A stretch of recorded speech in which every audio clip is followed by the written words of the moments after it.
फुरफुरी नगर में रहने वाले मोटू और पतलू ने कभी सुना नहीं था कि वहां किसी जादूगर की दुकान खुली हो।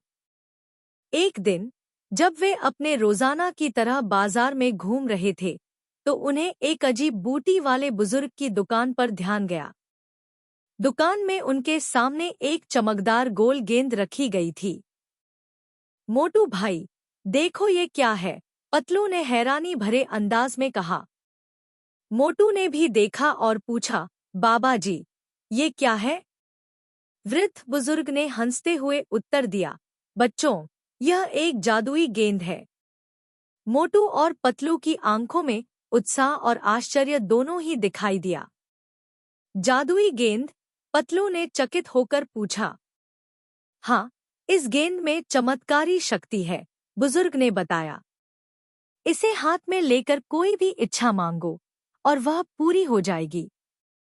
मोटू और पतलू की रुचि बढ़ गई। वे उस जादूगर की दुकान से वह जादूगरी गेंद खरीद ली। वापस घर आकर वे उसे अच्छे से देखने लगे। उन्होंने उसे हाथ में लिया और सोचा, क्या यह सच में जादुई है? चलो पतलू, इसका परीक्षण करते हैं, मोटू ने कहा।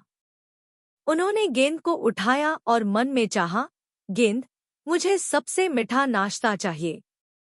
और मानो कुछ ही समय में एक ढेर सारे मिठाई की थाली उनके सामने आ गई। मोटू और पतलू को बड़ी ही खुशी हुई। जैसे ही उन्होंने मिठाई का स्वाद लिया, तब तक के लिए वह भूल गए कि वह कहाँ है।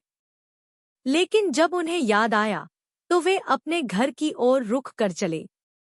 गेंद की जादुई शक्तियों को देखकर मोटू और पतलू की खुशी की कोई हद नहीं थी।